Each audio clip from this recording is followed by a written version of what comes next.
By the 19th century, Britain possessed the largest and most powerful navy in history. A force that dominated the world's oceans.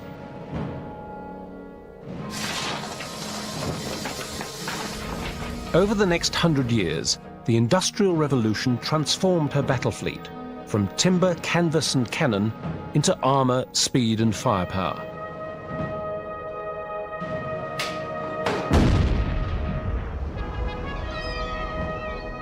The battleship had evolved into the most complex and expensive machine in existence. A weapon that drew a line between nations and empires. Because the battleship was the ultimate weapon of war, this was the measure of your nationhood, if you like. This was the measure of your ability to stand high among the nations of the world and say, this is what we want, and this is what we'll have, and we have the means to do it. In 1906, Britain upset the global balance of power when she launched the deadliest battleship yet conceived, HMS Dreadnought. This first all-big-gun battleship triggered an epidemic of dreadnought fever that soon spread to the great navies of the world. Britain was now caught in a new arms race of her own making.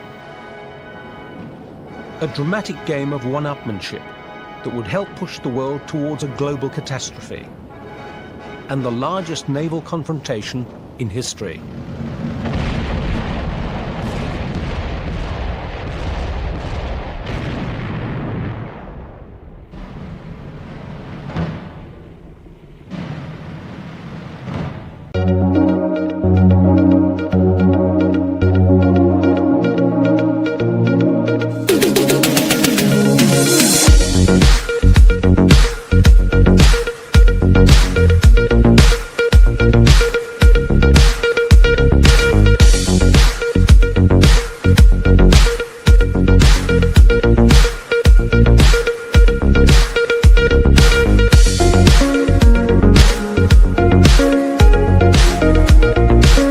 An empire encompassing a quarter of the world. An empire that stood serene and unchallengeable, due largely to Britain's all-powerful fleet of battleships.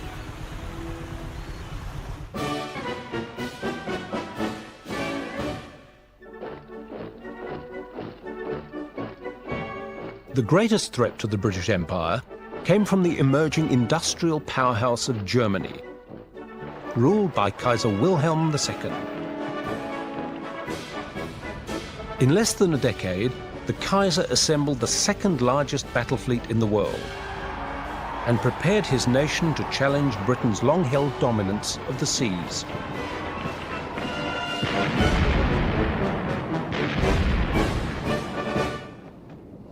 And of course, in order to justify a powerful fleet in Germany, the supporters of the German fleet tend to sort of emphasize the possibility of conflict with Britain. And indeed, to justify naval expenditures in Britain, you get an emphasis on the possibility of conflict with Germany. And that's one of the great problems with the naval races, is that they create perceptions of hostility.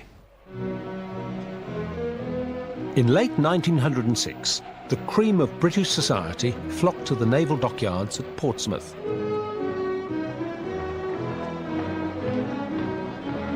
They came to see for themselves their nation's revolutionary answer to the German naval challenge. Quite suddenly, in 1906, the British completed a new battleship called HMS Dreadnought. And this ship is completely different from everything else. She has a new kind of engine, steam turbines, which up to then has been in a few liners and mostly in small naval vessels. Her armament is a single type of gun. There are 10 of them, 10 12-inch guns. She has the firepower of 2.5 battleships. So she can probably destroy any other battleship in the world. So it's as though the barometer, if you like, of naval power has been completely reset. With the world's first all-big-gun battleship, Britain hoped to put an end to its naval arms race with Germany. But it was an extraordinary gamble. In this one remarkable ship, Britain had rendered all battleships outmoded and inferior, including its own. By rendering their older fleets not obsolete, but certainly less efficient, they gave other countries the opportunity, the temptation to catch up. And of course, in the very difficult international tension of that time, that is exactly... Dreadnoughts.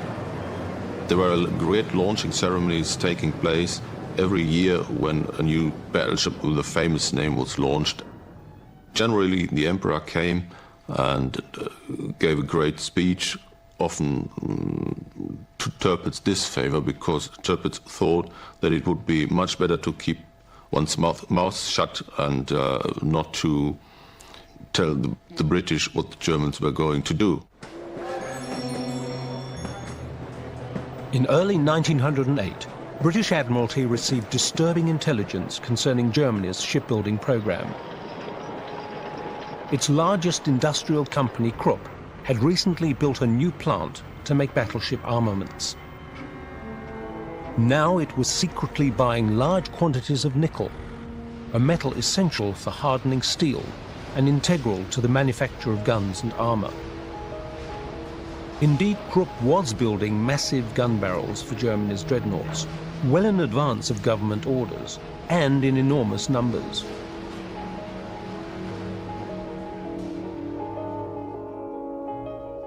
Britain's First Sea Lord, Admiral Jackie Fisher, warned his government Germany might be building more dreadnoughts than the Kaiser admitted to. But the Liberal government was hostile to Fisher's demand for increased funding to meet the challenge. Prime Minister Asquith had come to power promising to cut the naval budget in favour of social welfare. But Fisher's position strengthened when Germany's closest allies, Austria and Italy, joined the dreadnought race.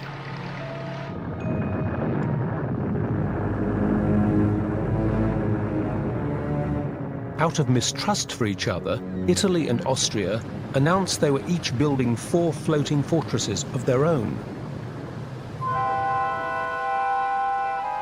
With every dreadnought launched, Britain's naval superiority came under greater threat, and Europe edged closer and closer to war.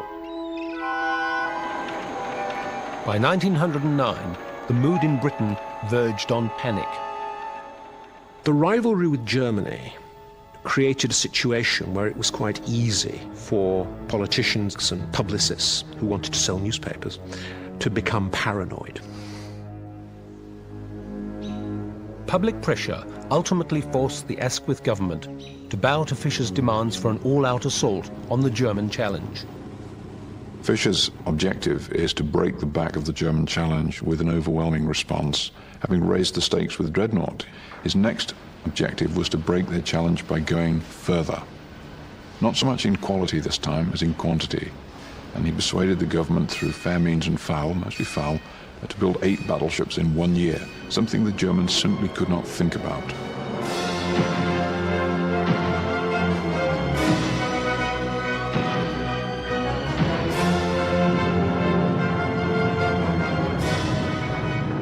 By doubling its annual shipbuilding program, the Royal Navy demonstrated to the world its resolve to outbuild any rival, whatever the cost. But ultimately, the British government felt it had been deceived. Germany was not secretly building more battleships than it publicly declared. Critics of Admiral Fisher claimed he had orchestrated the naval scare for his own ends and won the Royal Navy a shallow, conceited victory.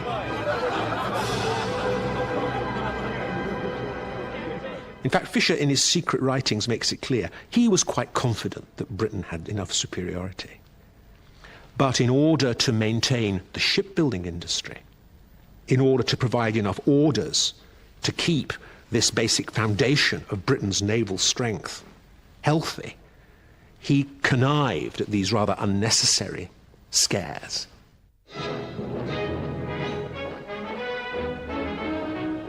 By 1911, the naval scare had evaporated. At the unveiling of a memorial for Queen Victoria, Kaiser Wilhelm of Germany walked together with the new British King, George V. Both were Victoria's grandsons, and the event marked a thawing in the relationship between the rival empires. Months later, a young, dynamic politician, Winston Churchill, became Britain's first Lord of the Admiralty. In controversial style, he quickly placed his stamp on Britain's most important bulwark, the battleship.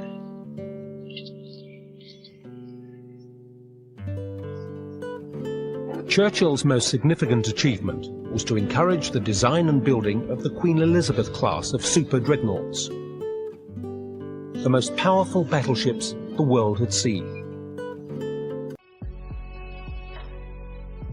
Their 8 15-inch guns would be the dominant naval weapons of the era, capable of firing 2,000-pound shells more than 13 miles.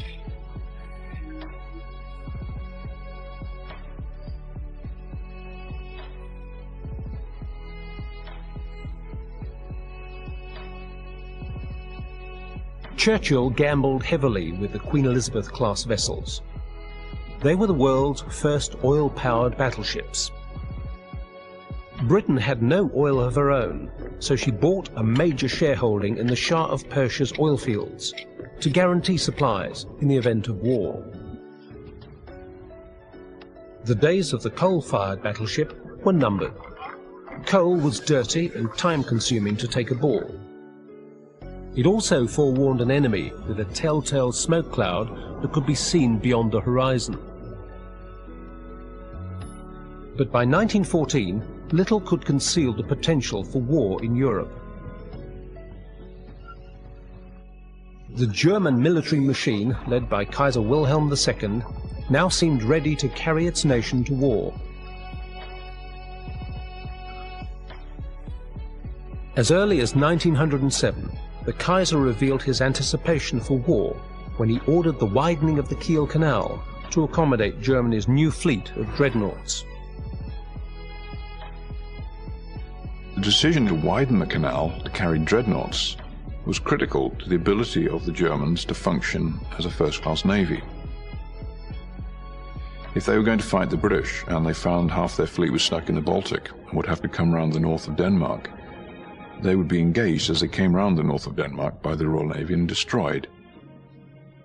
It was critical to their strategic position to widen that canal so that she could use the full range of her facilities for a modern dreadnought fleet. So it was in that sense a hostile act. The canal reopened in June 1914. It was a festive occasion. For the celebrations, the German High Seas Fleet welcomed a courtesy squadron of 4 British dreadnoughts and 3 cruisers.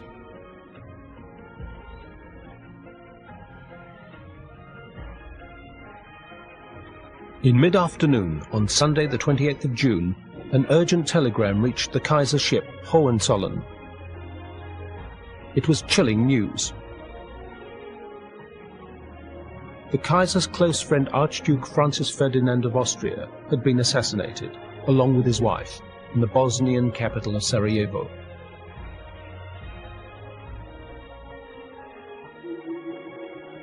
The festivities at Kiel ended abruptly. The ships of the Royal Navy sailed from German waters to take up their stations in the event of war. There was no hate against Germany, and within the German Naval Officer Corps there was no hate against the British. And when the British ships left the harbor of Kiel, they made the single, friends today, friends in future, friends forever.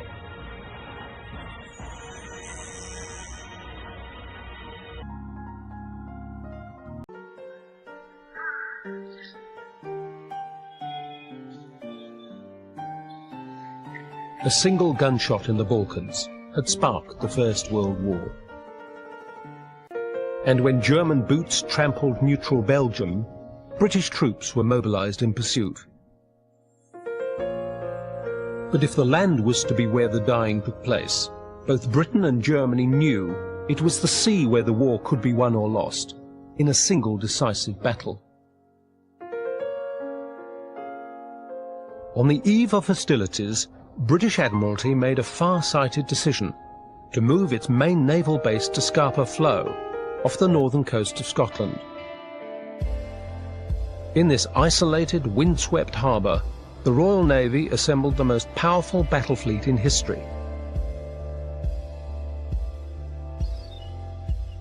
33 dreadnought battleships would spearhead its imposingly named Grand Fleet. 4 fast battle cruisers would act as scouts in advance of the battle fleet. This new class of capital ship was identical to battleships in firepower, but gained extra speed at the expense of armour protection. A designer vessel yet to be tested in war at sea. Scores of support vessels, submarines, torpedo craft, destroyers and cruisers would scout for and attack enemy ships, as well as screen their own capital ships in battle.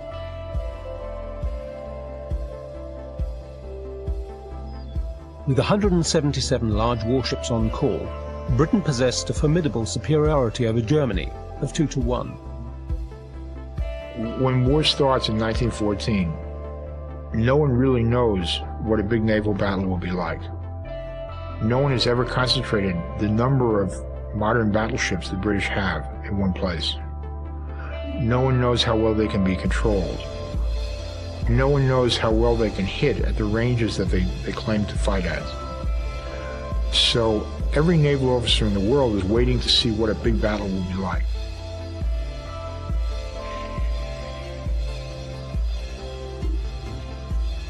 Winston Churchill's ultimate aim was to bring the German high seas fleet to battle and destroy it with his massive fleet of battleships and battlecruisers.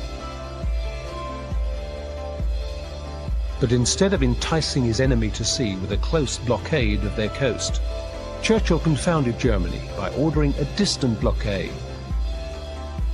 British immediately do what Tirpitz does not expect.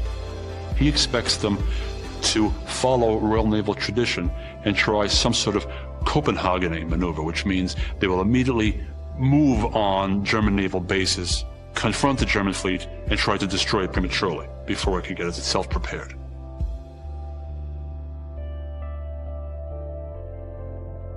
They don't adopt that at all. Right? They pull away from the coast and set up a standoff blockade. Which means the next move is the German move. The Germans don't know what to do. Alfred Tirpitz argued for an all-out sea battle with Britain, even though the Kaiser had brought on the war too early and his fleet was far from optimum strength. He was not at all prepared for war, and he knew it. This is no illusion as far as he was concerned. Would he share that with the Reichstag? Certainly not. Would he share that with many of his lesser commanders? Certainly not. Germany's first blooding in the war at sea was to have an enormous impact on the Kaiser. As thousands of British troops set out across the English Channel to France, British Admiralty ordered a daring diversionary mission to ensure their safe passage. British light naval forces were dispatched to intercept enemy patrols near the German coast at Heligoland Bight. With their battleships still at anchor, a flotilla of German cruisers and destroyers fell unsupported into the British trap. Despite dreadful odds, their crews took the fight to the enemy.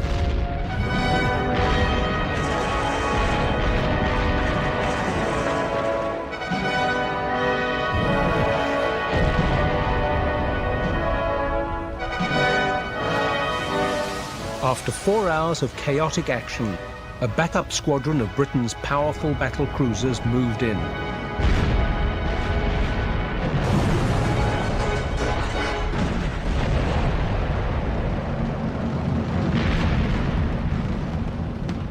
Three German light cruisers and a destroyer, along with 1,000 men, were lost in the encounter. For Germany, the effect on morale far outweighed the losses in ships and men. The Kaiser issued orders limiting the power of his commanders and demanding the High Seas Fleet not to leave port again without his approval. From a naval point of view, this was disastrous, because the Navy had been built to fight Britain and to beat Britain. This was against their code of honor, and as well, it also helped to destroy the confidence of the people in the Navy. With the Kaiser as its supreme commander, the German High Seas Fleet appeared in serious trouble from the start.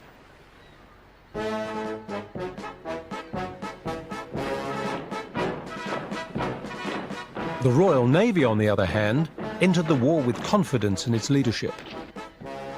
Commander of the High Seas Fleet, Sir John Jellicoe, was arguably Britain's most respected sea admiral.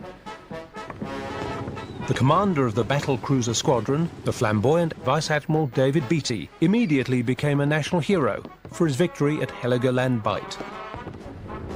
To Winston Churchill, Britain's magnificent dreadnoughts and their crews were the culminating manifestation of naval force in the history of the world.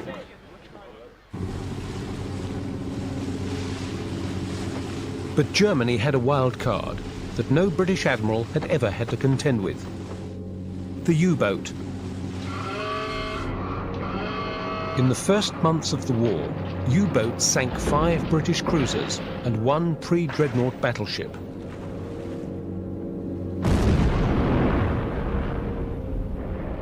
The early successes of the undersea raider sent a clear message to Britain. The combination of the U-boat and the torpedo could wreak havoc on her battle fleet.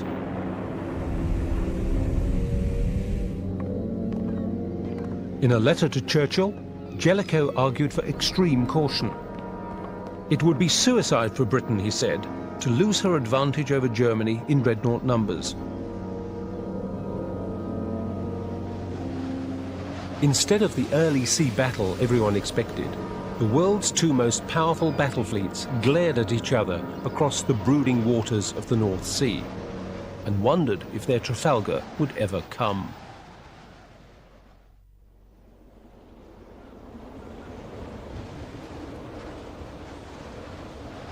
With his battleships grounded at Wilhelmshaven, the commander of the German fleet, Admiral von Ingenohl, devised a strategy to revive the morale of his crews and, more importantly, seriously dent Britain's naval superiority. The German problem was that their fleet was just not strong enough to take on the British Grand Fleet and its battlecruiser supporting fleet with any chance of success. Therefore, it had to come up with rather unsatisfactory alternatives. And the least unsatisfactory alternative was to try to draw out a portion of that Grand Fleet, probably the battlecruiser fleet, which was operating increasingly autonomously out of its base in Rosyth, into a situation where it could trap the battlecruiser fleet and with its full strength sink it. This would be quite a shock for the British in morale terms, and it would also, particularly if it could be repeated, if the exercise could be repeated again, perhaps grind the British battle fleet down to a point where a full-scale battle was on the cards.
on January the 23rd, 1915, Admiral Hipper's battlecruiser squadron set out on another raid. Their target, Britain's East Coast fishing fleet, which Germany believed was laying mines and gathering information for the Admiralty. But the Royal Navy had no need for fishing trawlers for their intelligence.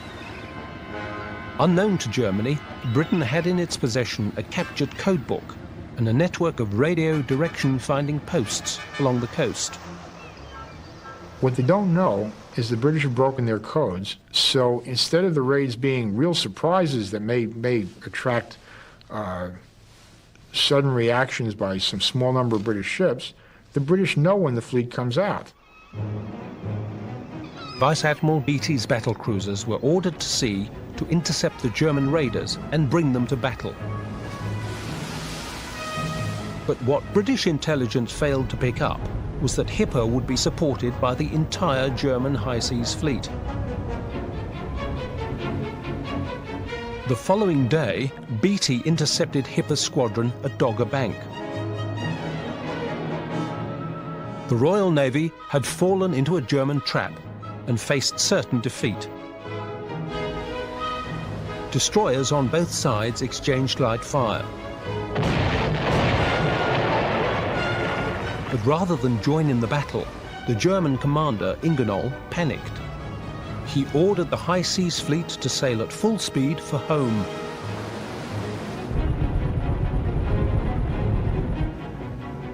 The British battlecruisers gave chase.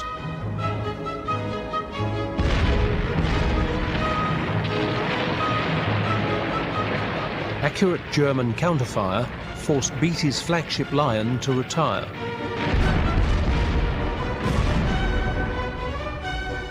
But in retreat, the Germans lost the fast armoured cruiser Blucher, along with more than 900 men.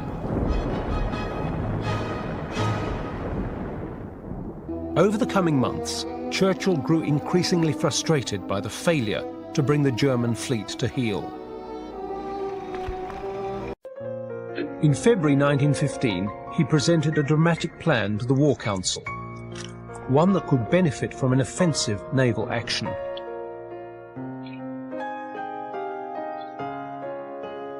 Weeks earlier, Turkey had strengthened Germany's cause by declaring war on the Allies as retribution for a century of bullying by Britain and Russia.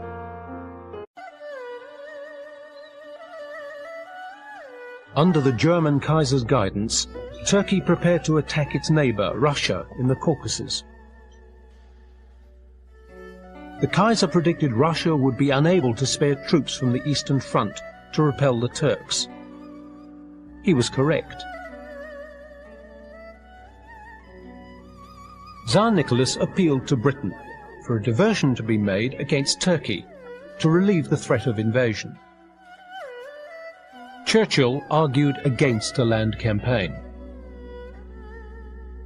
Instead, he convinced the War Council that battleships could break through the Dardanelles Straits to the Turkish capital of Constantinople and put Turkey out of the war.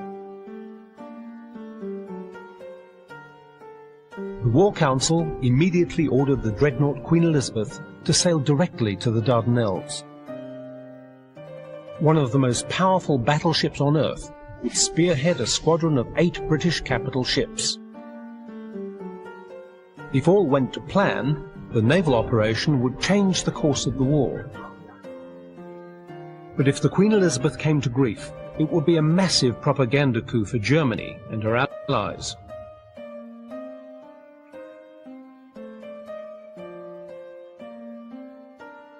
Four French battleships steamed out of Algiers to join the contingent.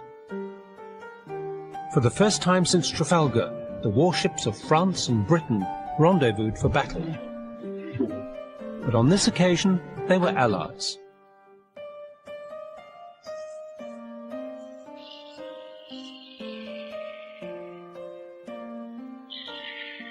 The heavy guns opened up on the forts of the Dardanelles and Gallipoli Peninsula in an all-out effort to force the passage.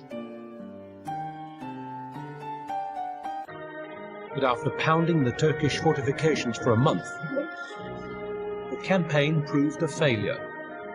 Finally, it was abandoned after more than a third of the Allied ships were sunk or damaged by mines and Turkish counterfire. 4 weeks later, the squadron was back at action stations, paving the way for the fateful land offensive at Gallipoli.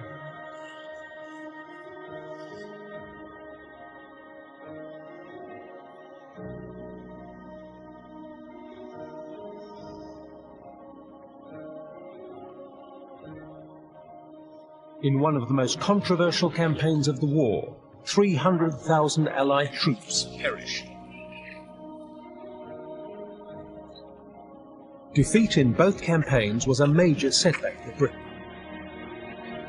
and resulted in Churchill's removal from the Admiralty.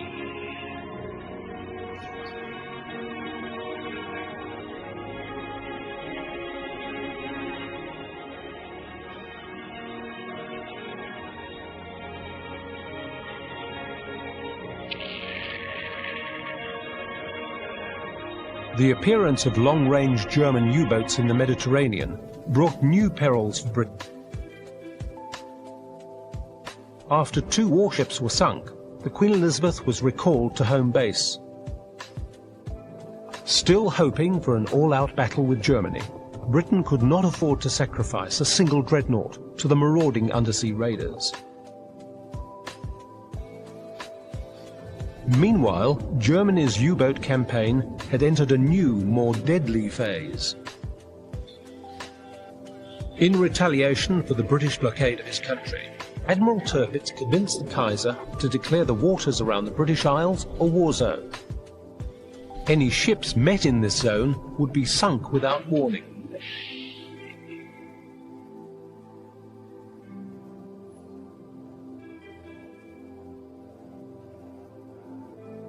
But the sinking of the giant ocean liner Lusitania, with the loss of 1,200 innocent passengers, including 120 Americans, was a serious miscalculation.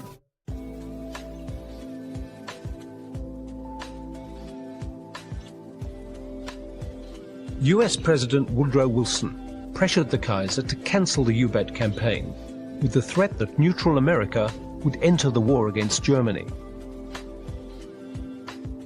In frustration at the Kaiser's backdown, Admiral Tirpitz resigned. The architect of the German Navy had had enough. After the sinking of the Lusitania, the Germans more or less had to give up the campaign they had started in February 1915. For the Navy, this was a great disappointment because it had nothing to do. It lay in the harbors of Wilhelmshaven and Kiel and began rusting. Everybody began losing confidence in the Navy. So when Admiral Scheer finally became Commander-in-Chief of the High Seas Fleet, he thought that it would be necessary to be more offensive in order to challenge at least part of the Grand Fleet and sink them and to show the flag in the North Sea. On May the 31st, 1916, the German High Seas Fleet, commanded by Admiral Scheer, put to sea.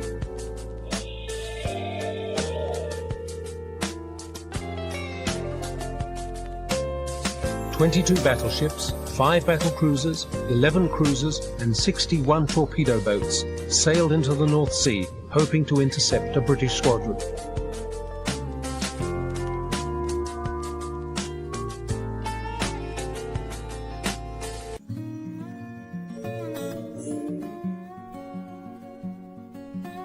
For 2 days, the fleet scoured the area, gathering intelligence.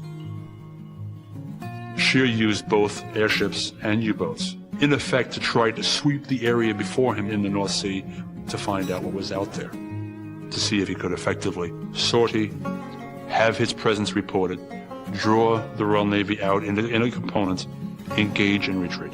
He was not trying to take on the British fleet in its full strength.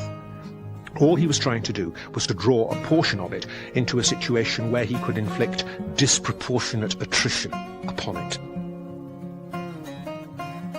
In the waters beyond Scapa Flow and Rosyth, German U-boats lay in ambush, If some of the British Grand Fleet could be enticed into the North Sea, the undersea raiders were ordered to sink as many dreadnoughts as possible. Unknown to Scheer, British Admiralty knew of the plan 2 weeks earlier. With the aid of the captured codebook, the Royal Navy had deciphered radio messages when the U-boats left for the patrol lines. On May 30th, another decoded message confirmed Scheer's plan to set sail the next morning. It was the moment Britain had been waiting for almost 2 years.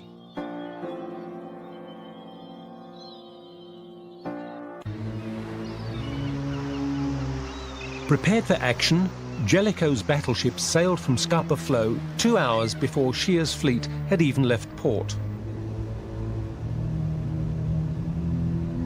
At the same time, the British battlecruiser fleet, commanded by Vice Admiral David Beatty, left the Firth of Forth. The British ships slipped past the German U-boats without incident. They hoped to intercept the German High Seas Fleet off the west coast of Danish Jutland, a name soon to become etched in naval history.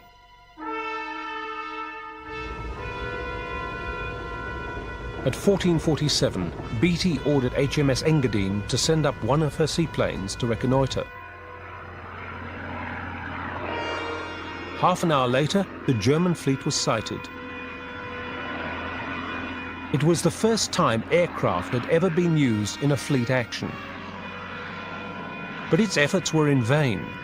A radio message confirming the sighting never reached Beatty's flagship. The German battle fleet now knew the Royal Navy was in the vicinity. But was it a squadron or the entire British Grand Fleet?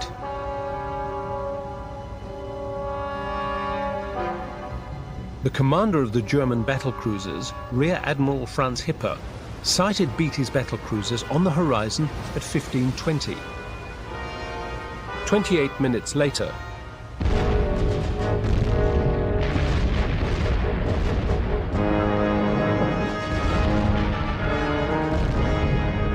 almost immediately, German gunnery proved devastatingly accurate against the British support craft.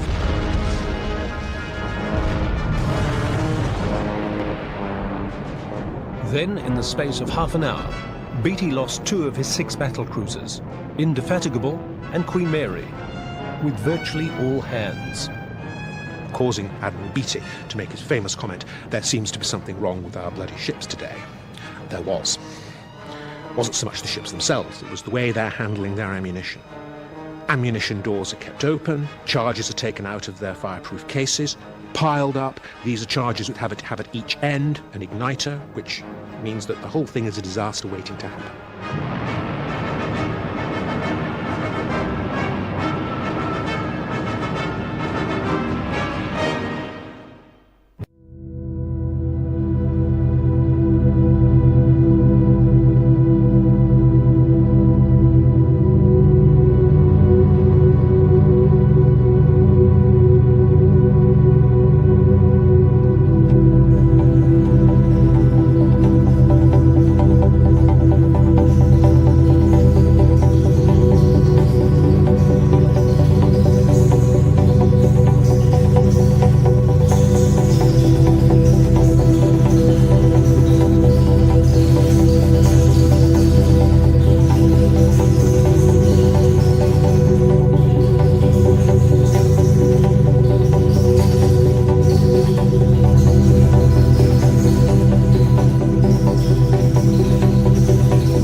And outranged by British guns, the German fleet was struggling for its very existence.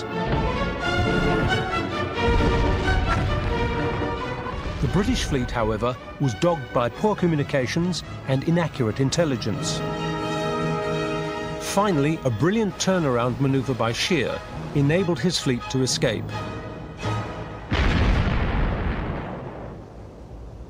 Fearing mines and submarines, Jellicoe did not attempt pursuit. The battle seemed over. But half an hour later, Scheer made an extraordinary move.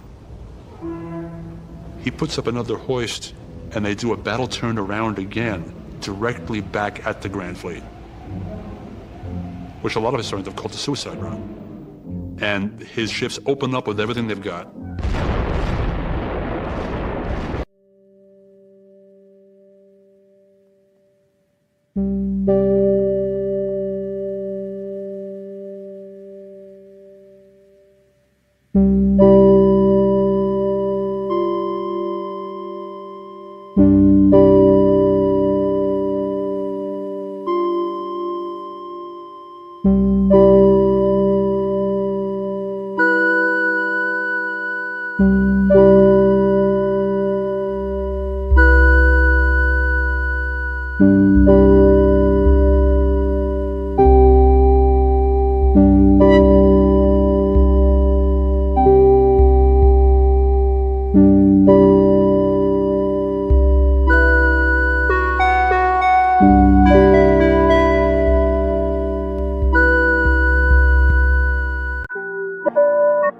He orders his torpedo boats in close in. They laid down a spread of torpedoes. The last of the boats putting down a smoke screen. Scheer does another hoist for a 180-degree about turn. They go back about again, and they steam away from the Grand Fleet into the cordite smoke and under the cover of smoke and torpedoes. His ability to exert command and control on site, and his desire to keep Jellicoe off balance, and to keep Jellicoe reacting to him, may very well, in my estimation, have been the only thing that saved him.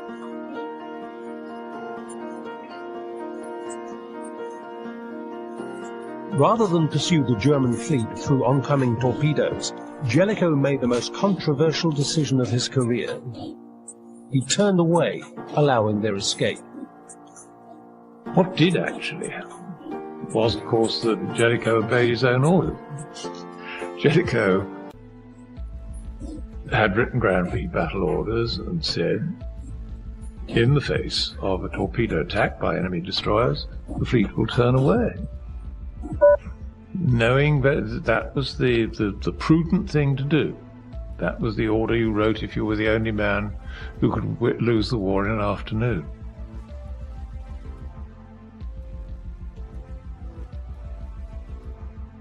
The German ships limped back into port, testifying to the ferocity of the battle.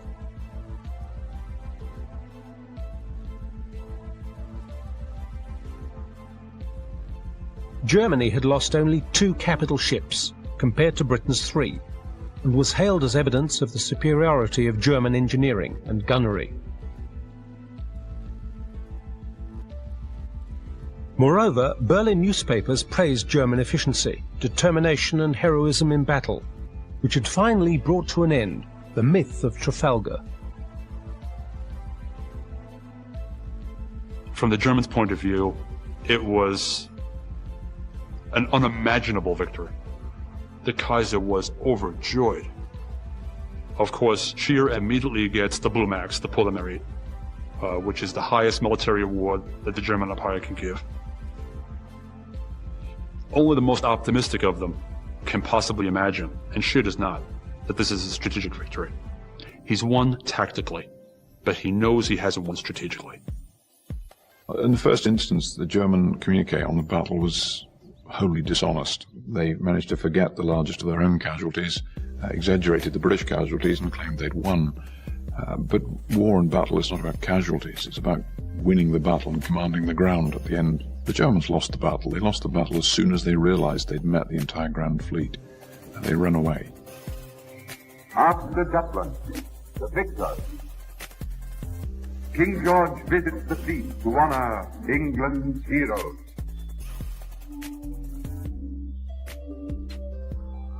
Overall, the British confirmed their superiority. Rather like Trafalgar, Jutland confirmed that the British ruled the seas and the Germans only came out in sufferance and had to go home as soon as possible. And Britannia ruled the waves.